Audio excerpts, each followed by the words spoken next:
Hello students, જૈવિક અણુઓનો lecture number 2. અગાઉના લેક્ચરમાં આપણે ભણ્યા હતા કાર્બોહાઈડ્રેટ શું છે તે, એનું વર્ગીકરણ, મોનોસેકેરાઇડ, ડાયસેકેરાઇડ, પોલીસેકેરાઇડ શું છે તે. આજે આપણે ભણીએ છીએ ગ્લુકોઝનું બંધારણ. ગ્લુકોઝ એનું સૂત્ર છે C6H12O6. એનું બીજું પણ નામ છે અને તે છે ડેક્સ્ટ્રોઝ. તો આને યાદ રાખજો, ગ્લુકોઝનું બીજું નામ છે ડેક્સ્ટ્રોઝ. પૃથ્વી ઉપર મળી આવનારા કાર્બનિક સંયોજનમાં સૌથી વધુ પ્રમાણમાં જો મળી આવતું કોઈ સંયોજન હોય તો ગ્લુકોઝ છે એવું કહી શકાય.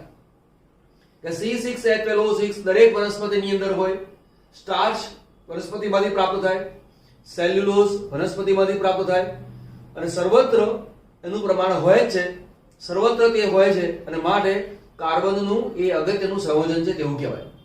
હવે ગ્લુકોઝનું જે સૂત્ર છે એ C6H12O6 છે. ગ્લુકોઝનું બંધારણ ખરેખર છે કેવું? તો કોઈ પણ પદાર્થનું બંધારણ નક્કી કરવાનું હોય તો તે પદાર્થની રાસાયણિક પ્રક્રિયાઓ કરવામાં આવે.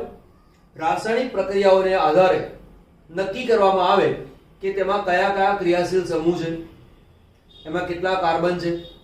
બરાબર, અહીંયા તો આપણને નક્કી કરી દીધેલું છે C6H12O6. આમ તો આ રચના નક્કી કરવી હોય કે કાર્બન 6 જ છે, હાઇડ્રોજન 12 છે, ઓક્સિજન 6 છે, એના માટેની પણ અલગ ટેસ્ટ આવે છે. પણ અત્યારે આપણે કરીને આગળ ચાલીએ છીએ. પૂરેપૂરી માહિતીમાં આપણે જવાનું નથી હોતું, જેટલું આપણા કોર્સમાં છે એ કોર્સ પ્રમાણે આપણે આગળ વધીએ છીએ. તો અણુસૂત્ર તેનું આ છે.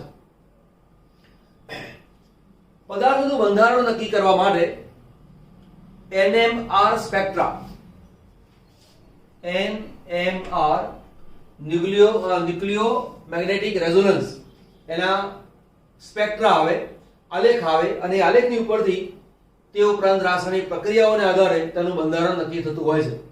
અહીં આપણે રાસાયણિક પ્રક્રિયાઓને ધ્યાનમાં લઈશું. તો આની સામાન્ય જે રચના છે એ લખીશું આ રીતે કે CHO, CHOH ફૂલ ટાઈમ અને CH2OH. આ જે પદાર્થ છે એ પદાર્થનું નામ છે ગ્લુકોઝ. હકીકતમાં આ જે બંધારણ મૂકેલું છે એવું બંધારણ પણ આપણે મૂકી શકતા નથી. આપણે એવું કેવી રીતે નક્કી કર્યું કે આવી રીતના છે? જો ગ્લુકોઝનું બંધારણ આપણે તૈયાર કરવું છે, ગ્લુકોઝનું બંધારણ નક્કી કરવું છે, તો આવી રચના છે એવું પણ તમે કેવી રીતે કહી શકો? ના કહી શકીએ. પરંતુ સમયની મર્યાદા, મીન્સ કે કોર્સની મર્યાદાને ધ્યાનમાં લઈને આટલો ભાગ સ્વીકારીને આપણે આગળ ચાલીએ છીએ. વાસ્તવમાં અહીંયા લખવું હોય તો મારે આટલું જ લખી શકાય કે C6H12O6, અને ત્યાર પછી તેની રાસાયણિક પ્રક્રિયા કરવામાં આવે. ઓકે, પણ ટેક્સ્ટબુક પ્રમાણે જઈશું. ગ્લુકોઝનું બંધારણ આવું આપેલું છે, તો આની રચનાને ધ્યાનમાં લઈને આપણે આગળ વધીએ છીએ. આ જે ગ્લુકોઝ છે એની HI ની સાથે પ્રક્રિયા કરીએ છીએ અને ગરમ કરીએ છીએ. તો આ જે પ્રક્રિયા છે એ પ્રક્રિયાથી રિડક્શનની પ્રક્રિયા. તો તેમાંથી મને પ્રાપ્ત થાય છે CH2, CH2, CH2, CH2, ફરી CH2 અને CH3. 1 2 3 4 5 6, જેનું નામ છે N-હેક્ઝેન. તો N-હેક્ઝેન પ્રાપ્ત થયું તો એનો મતલબ આવું કહી શકાય, તો આવું લખી શકાય ગ્લુકોઝ નું HI વડે રિડક્શન કરવાથી N-હેક્ઝેન મળે છે. સેકન્ડ પોઈન્ટ, N-હેક્ઝેન રેખીય છે, માટે ગ્લુકોઝનું બંધારણ રેખીય હોવું જોઈએ. વારાફરતી અનુમાન કરતા જઈએ છીએ અને કામ કરતા જઈએ છીએ. હવે જો આ એક પોઈન્ટ લખ્યો મેં, પરીક્ષાની અંદર તૈયારી બી રાખવી છે આપણે. ગ્લુકોઝનું બંધારણ સમજાવો એવો આખો પ્રશ્ન કદાચ ના પૂછે, પણ તમને માત્ર આટલો ટોપિક પૂછે તો અહીંયા પ્રશ્ન પણ લખી રાખું છું કે કેવી રીતે પ્રશ્ન પૂછાય તે. માત્ર આટલું કે ગ્લુકોઝ ની રચના રેખીય છે સમજાવો. અને આ સમજાવો એમાં તમને 2 માર્કના પ્રશ્નમાં પૂછે તો આ વર્ણન પણ લખવાનું અને રિએક્શન લખવાનું એટલે તમારો 2 માર્કનો પ્રશ્ન ક્લિયર થઈ ગયો. બરાબર? ચલો આગળ લઈએ. Point number 1. પહેલી રચના શું ભણ્યા કે ગ્લુકોઝ રેખીય છે તેવું સાબિત થયું. આ રચના રેખીય મળી એનો મતલબ કે આ જે રચના છે એ પણ રેખીય હોવી જોઈએ અને માટે જ રેખીય રચનામાંથી રેખીય પદાર્થ આપણને પ્રાપ્ત થયો. બીજો પોઈન્ટ છે. બીજો એક પોઈન્ટ લઈએ પણ બીજો પોઈન્ટ લેતા પહેલા એક વસ્તુ શીખવાડી દઉં છું અને એ છે C ડબલ બોન્ડ O. બરાબર? એની પ્રક્રિયા લઉં છું NH2OH સાથે. આ જે પદાર્થ છે એનું નામ છે હાઇડ્રોક્સિલેમાઇન. હાઇડ્રોક્સિલેમાઇન ની સાથે પ્રક્રિયા તમે લો અને H+ ની હાજરીમાં, તો H+ ની હાજરીમાં પ્રક્રિયા કરીએ તો અહીંયાથી દૂર થાય ઓક્સિજન, અહીંયાથી દૂર થાય હાઇડ્રોજન, તો નિપજ મળે છે C double bond N. C double bond H2 અને O ગયો, આ N પછી આવે OH. આવી મને નિપજ પ્રાપ્ત થઈ. આ જે નિપજ પ્રાપ્ત છે એ નિપજને કહીશું ઓક્સાઇડ.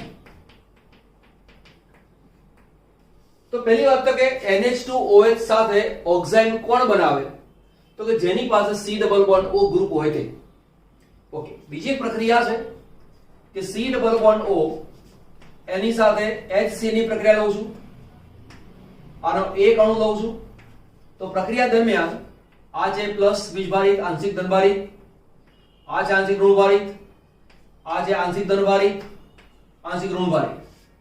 આ જે ઋણભારિત ઘટક છે એ કાર્બન સાથે જોડાય, આ હાઇડ્રોજન અહીંયા જોડાય, તો જે નિપજ મળે અમે લખીશું આ રીતે C. બરાબર? આ 2 બોન્ડ મૂકી દીધા. એની સાથે ઓક્સિજન છે, ઓક્સિજન ની સાથે જોડાયો H એટલે ડબલ બોન્ડ નીકળી ગયો અને એક જોડાઈ ગયો Cn. આવી રચના મને પ્રાપ્ત થાય. હું આને આવું પણ લખી શકું છું અથવા આવું પણ લખી શકાય કે COH અને Cn. આવું લખો તો પણ ચાલે. આ જે પદાર્થ છે એનું નામ છે સાયનોહાઇડ્રીન. શું નામ થયું? સાયનોહાઇડ્રીન. સાયનોહાઇડ્રીન કોણ આપે? કાર્બોનિલ સમૂહ હોય તે. ઓક્સાઇડ કોણ આપે? કાર્બોનિલ સમૂહ હોય તે. આલ્ડીહાઇડની પ્રક્રિયા અહીંયા NH2OH સાથે કરીએ તો ઓક્સાઇડ મળે છે, એટલે કે આલ્ડીહાઇડ ની જગ્યાએ આપણે લખીશું અહીંયા ગ્લુકોઝ.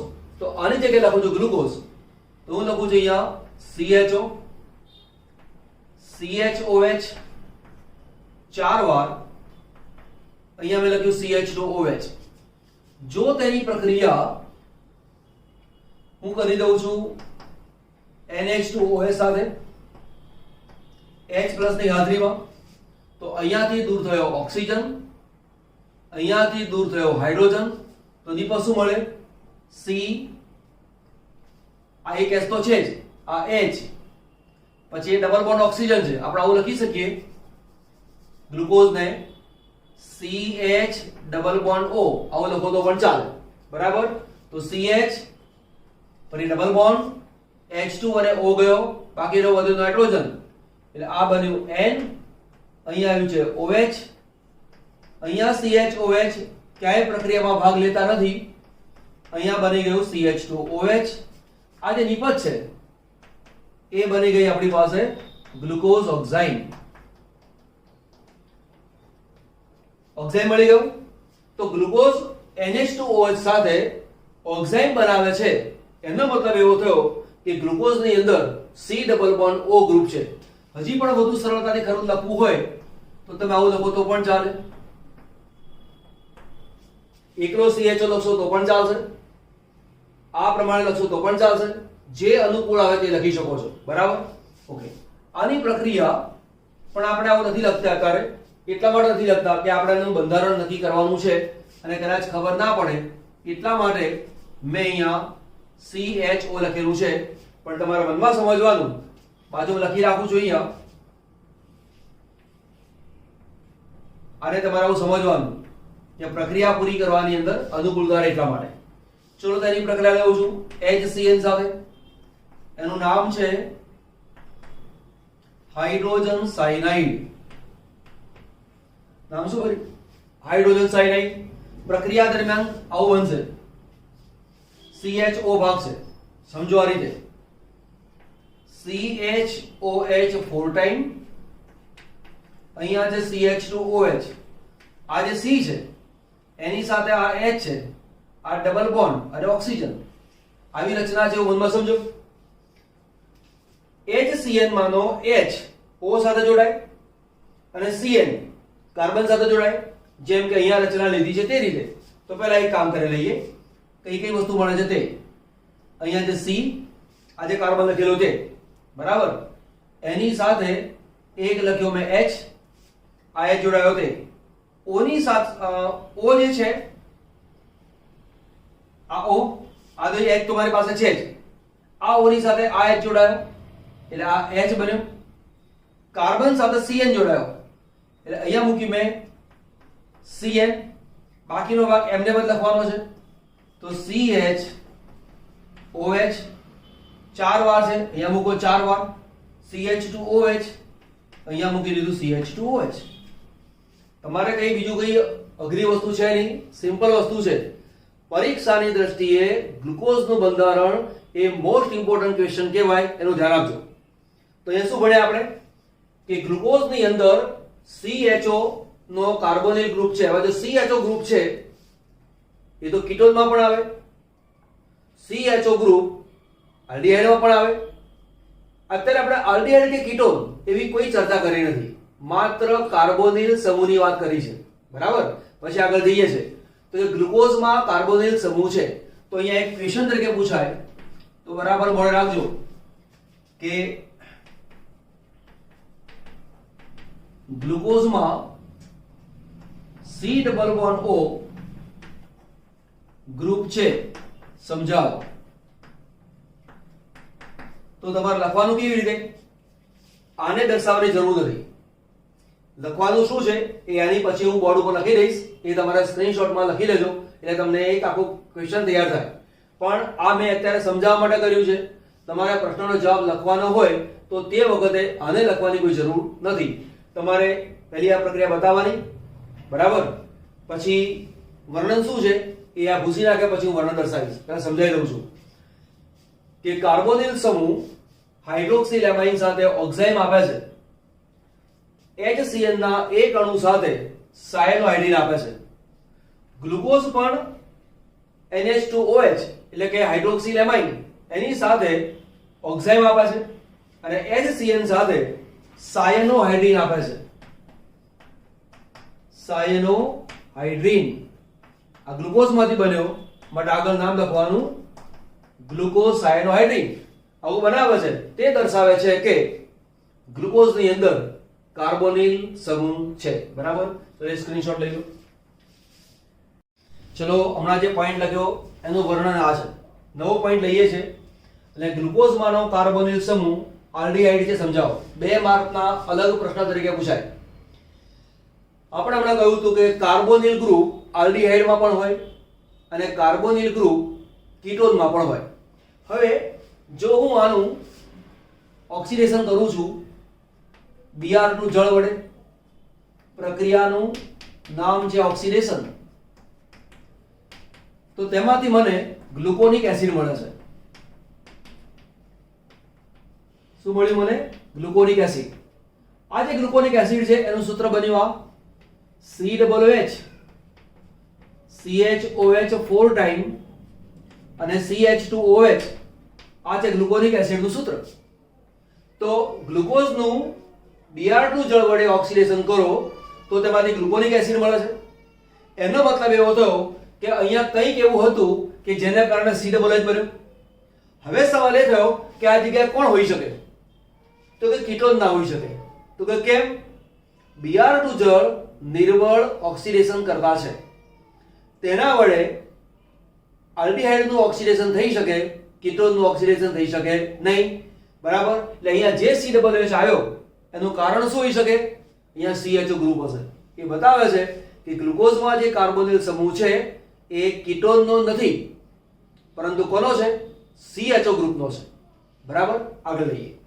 બીજો પ્રશ્ન તરીકે પૂછાય છે કે ગ્લુકોઝમાં 5 OH સમૂહો છે તથા તે જુદા જુદા કાર્બન સાથે સંયોજાયેલા છે, સમજાવો.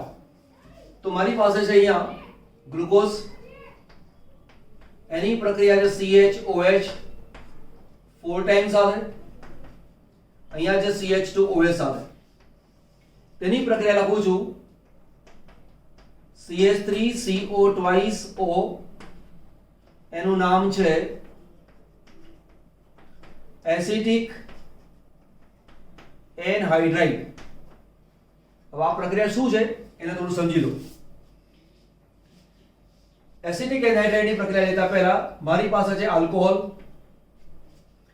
એની પ્રક્રિયા લઉં છું CH3 C double bond O O C double bond O અને CH3 સાથે. આ છે આપણી પાસે એસિટિક એનહાઇડ્રાઇડ. પ્રક્રિયા દરમિયાન અહીંયાથી બોન્ડ તૂટી જાય, આ બન્યો માઈનસ, આ બન્યો પ્લસ. અહીંયાથી આ બોન્ડ તૂટી જાય, આ છે માઈનસ અને પ્લસ. આપણે આંશિક ધનભારી, આંશિક ઋણભારી, આંશિક ધનભારી, આંશિક ઋણભારી.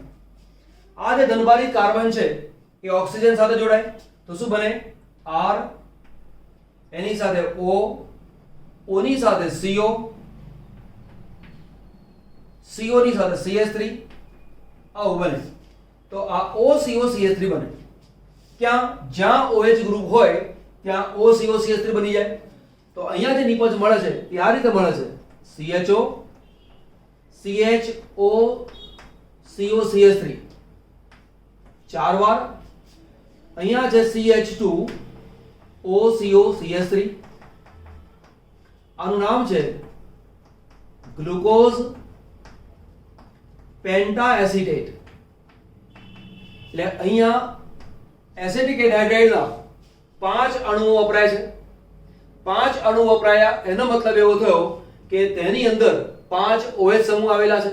એટલે કે એવું કહેવાય કે ગ્લુકોઝની અંદર 5 OH સમૂહ આવેલા છે. હવે 5 OH સમૂહ આવેલા છે તો આવું કહી શકાય કે એક તો CHO તમારી પાસે છે CHO, ત્યાર પછી 1 2 3 4 5 1 2 3 4 5 6, એક OH અહીંયા છે, એક OH અહીંયા છે, એક OH અહીંયા, એક OH અહીંયા, એક OH અહીંયા. આવું છે એવું કહી શકાય. હવે સવાલ એવો થયો કે એવું તમે કઈ રીતે કહી શકો કે જુદા જુદા કાર્બન ઉપર OH આવેલા છે? કેમ એવું ના કહેવાય કે બે આની પર, બે આની પર, ચાર, એક આની પર, અહીંયા બીજું કઈ થશે? એવું ના કહી શકાય? તો કે ના કહી શકાય. તો કે કેમ ના કહી શકાય? તો એનું કારણ સમજો. એક જ કાર્બન ઉપર જો બે OH આવેલા હોય તો તે રચના બને છે અસ્થાયી. પરિણામે અહીંયાથી નીકળી જાય OH, અહીંયાથી નીકળી જાય H અને કાર્બન અને O ની વચ્ચે બની જાય C ડબલ બોન્ડ O. પણ અહીંયા એવું બનતું નથી. તે બતાવે છે કે 5 OH તો છે જ, પરંતુ 5 OH સમૂહ જુદા જુદા કાર્બન સાથે સંયોજાયેલા છે. તો તમને એક અલગ પ્રશ્ન તરીકે પૂછે કે ગ્લુકોઝમાં 5 OH સમૂહો છે, સમજાવો. બરાબર, તો પ્રક્રિયા લખવાની. કોઈક વાર એવું બી પ્રશ્ન પૂછે છે ગ્લુકોઝ પેન્ટાએસિટેટનું સૂત્ર લખો, ગ્લુકોનિક એસિડનું સૂત્ર લખો. MCQ, નીચેનામાંથી કોણ ગ્લુકોનિક એસિડ છે? નીચેનામાંથી કોણ ગ્લુકોઝ પેન્ટાએસિટેટ છે? નીચેનામાંથી કોણ ગ્લુકોઝ હાઇડ્રેઝોન છે? નીચેનામાંથી કોણ ગ્લુકોઝ સાયનોહાઇડ્રીન છે? આવા ઘણા બધા પ્રશ્નો પૂછી શકે. તને બંધારણ આપેલું હોય તો પદાર્થને ઓળખતા આવડતું હોવું જોઈએ. આવા પ્રકારના MCQ પૂછાતા છે. આટલો ભાગ નોંધ કરી દો, પછી સમજાવું છું આગળ. ઓકે, બીજો પોઈન્ટ છે ગ્લુકોઝ અને ગ્લુકોનિક એસિડ. ગ્લુકોઝનું સૂત્ર હમણાં લખ્યું હતું આપણે કે CHO CHOH 4 ટાઈમ, ત્યારબાદ CH2OH. બરાબર, ત્યારબાદ છે ગ્લુકોનિક એસિડ તો COOH CHOH 4 ટાઈમ CH2OH. તો આ જે પદાર્થ છે એ ગ્લુકોઝ છે. આ જે પદાર્થ છે એ ગ્લુકોનિક એસિડ છે. ગ્લુકોનિક એસિડ. હવે આ બંનેનું ઓક્સિડેશન હું HNO3 વડે કરું છું. HNO3 વડે ઓક્સિડેશન કર્યું તો મને નિપજ મળે છે COOH CHOH 4 ટાઈમ COOH અને આનું નામ છે સેકેરિક એસિડ અથવા સેકેરિક એસિડ, બંનેમાંથી કંઈ પણ લખો તો ચાલે. સ્પેલિંગમાં ડબલ સી નો ઉપયોગ થયેલો છે એટલે તેનો પ્રોનાઉન્સિએશન સેકેરિક એસિડ એવું ઘણી વખત કરવામાં આવતું હોય છે. તો કે આ જે નિપજ મળે છે એનો મતલબ શું કે તેમાં પ્રાથમિક આલ્કોહોલ છે. હવે મનમાં પ્રશ્ન એ થાય કે આ બેનું ઓક્સિડેશન કરવાથી આ પદાર્થ મળે, એમાં આપણે એવું કઈ રીતે કહી શકીએ કે તેમાં પ્રાથમિક આલ્કોહોલ છે? તો તમે સમજો, HNO3 એ ઓક્સિડેશન કરતા છે. એ કોનું ઓક્સિડેશન કરી શકે? તો તે આલ્ડીહાઇડ નું ઓક્સિડેશન કરી શકે. બરાબર? તો માનો કે ગ્લુકોઝ છે, આ CHO માંથી COOH બન્યો, તો ખબર છે કે CHO આપણે સાબિત કરેલો હતો જ, એટલે એનું ઓક્સિડેશન થઈને COOH બને. બરાબર? અહીંયા તો COOH હતો જ, એટલે આનું ઓક્સિડેશન કરવાનો કોઈ પ્રશ્ન ઉત્પન્ન થતો નથી. હવે તેઓ સવાલ એ કે બીજો એક COOH બન્યો, તો એનો મતલબ શું થયો કે આલ્કોહોલમાં પ્રાથમિક આલ્કોહોલ છે અને સેકેરિક એસિડમાં પણ પ્રાથમિક આલ્કોહોલ છે. તો કે કેમ એવું કહ્યું? તો કે દ્વિતીયક આલ્કોહોલ નું ઓક્સિડેશન HNO3 વડે થતું નથી. HNO3 વડે આલ્ડીહાઇડ નું ઓક્સિડેશન થઈ શકે, HNO3 વડે પ્રાથમિક આલ્કોહોલ નું ઓક્સિડેશન થઈ શકે. એટલે અહીંયા જે COOH બન્યો, આમાંથી જો વાત કરવા જતા હોઈએ તો અહીંયા તો COOH છે જ, એમાંથી નવો COOH બનવાનો કોઈ પ્રશ્ન રહેતો નથી. પણ અહીંયા CH2OH છે, એની જગ્યાએ COOH બન્યો, એટલે કોને કારણે બન્યો? HNO3 ને કારણે. તો ત્યાં તો પછી મનમાં પ્રશ્ન થાય કે કેમ અહીંયા સાહેબ CHO ના લખી શકાય? હમણાં તો તમે કહ્યું કે CHO માંથી COOH બને છે. ના લખી શકાય. કેમ કે અગાઉ આપણે સાબિત કરેલું હતું કે કાર્બોનિલ ગ્રુપ એક જ વાર છે. જો કાર્બોનિલ ગ્રુપ અહીંયા પણ હોત ને અહીંયા પણ હોત તો બંને જગ્યાએ HCl ની પ્રક્રિયા થાત, બંને જગ્યાએ NH2OH ની પ્રક્રિયા થાત. પણ એવું થવું નથી, એટલે કે CHO ગ્રુપ એક જ વાર છે, એટલે અહીંયા COOH ગ્રુપ એક જ વાર છે એવું કહી શકાય. હવે રહ્યો સવાલ આ રહે, અહીંયા છે, અહીંયા COOH બન્યું, અહીંયા પણ COOH બન્યું. એનો મતલબ શું? એ જગ્યાએ પ્રાથમિક આલ્કોહોલ હોય એટલે કે CH2OH હોય. તો આ આખું જે વર્ણન છે એ આખા ગ્લુકોઝનું બંધારણનું થયું. તમને ટુકડા કરીને પૂછશે, આખું ને આખું ગ્લુકોઝનું બંધારણ પૂછે તો 3 થી 4 માર્કનો પ્રશ્ન પૂછાય. અને આ પાઠ કરવા માટે બેઠા હોઈએ અને જો આ પ્રશ્ન ના કરીએ તો એવું કહેવાય કે આગ્રામાં ગયા પરંતુ તાજમહલને જોયા વગર પાછા આવ્યા. આ પાઠનું મહત્વ એટલું બધું વધારે છે એવું કહી શકાય. તો ગ્લુકોઝનું જે બંધારણ છે એ એમિલ ફિશર નામના વૈજ્ઞાનિકે ઘણા બધા પ્રયોગો કરીને જે બંધારણ નક્કી કર્યું છે એ બંધારણ દોરું છું અહીંયા. તો જો CHO, અહીંયા છે COH, H, CHOH. મેં અગાઉ વાત કરી હતી, 3 નંબરના કાર્બન ઉપર OH ડાબી બાજુ મૂકવો, ત્યારબાદ CHOH, અહીંયા CHOH, અહીંયા છે CH2OH. અહીંયા આપણે H ને સાબિત કર્યો નથી, પરંતુ આપણે એવું સાબિત કર્યું હતું કે 6 કાર્બનની રચના છે, થોડીક વાર માટે આ H નથી એવું ભૂલી જાઓ. બરાબર? 6 કાર્બન છે એવું નક્કી કર્યું હતું, 6 OH છે એવું નક્કી કર્યું હતું. હવે આ કાર્બનની વાત લઈએ તો આ કાર્બન એક અહીંયા જોડાયો છે, આ કાર્બન એક અહીંયા જોડાયો છે, એક OH સાથે જોડાયો છે. તો કાર્બનની 1, 2 અને 3 સંયોજકતા પૂરી થઈ ગઈ. હવે સવાલ આવ્યો ચોથી સંયોજકતા. તો ચોથી સંયોજકતા કોના વડે પૂરી થાય? તો કે એક સંયોજક પરમાણુ વડે સંયોજકતા પૂરી થાય. તો એક સંયોજક પરમાણુઓ કયા? તો એક તો આવે હાઇડ્રોજન, પછી Cl, Br, I, F, આ બધા એક સંયોજક છે. પરંતુ જો એવું હોત તો અગાઉ Cl ની પ્રક્રિયા આપી હોત, આપણા ઓરિજિનલ સૂત્રનું વિચાર C6H12O6 છે. આમાં ક્યાંય Cl, Br, I નથી. એનો મતલબ કે જે ચોથી સંયોજકતા છે એ હાઇડ્રોજનની જ છે એવું માનીને આપણે આગળ એ તો બધીશું. હવે રચના મૂકીશું અહીંયા H, અહીંયા H, આ બાજુ H, H.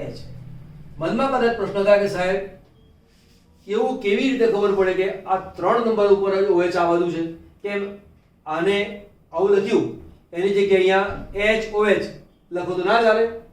એવું એટલા માટે નહીં લખવાનું કે આ અનેક પ્રયોગોને કારણે નક્કી થયેલું બંધારણ છે અને એ પ્રયોગો આપણે 12મા ધોરણમાં ભણવાના આવતા નથી.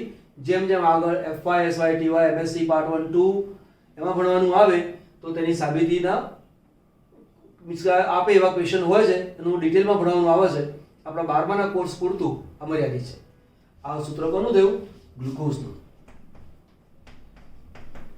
કયો ગ્લુકોઝ? તો કે આલ્ફા ડી ગ્લુકોઝ. મનમાં પ્રશ્ન થાય કે આલ્ફા ડી પ્લસ ગ્લુકોઝ એવું કેમ કહ્યું? ચર્ચા પછી કરીશું. આ જે કોનું સૂત્ર છે? ગ્લુકોઝનું. ત્યાર પછી છે ગ્લુકોનિક એસિડ. તેમાં પણ એ જ લખવાનું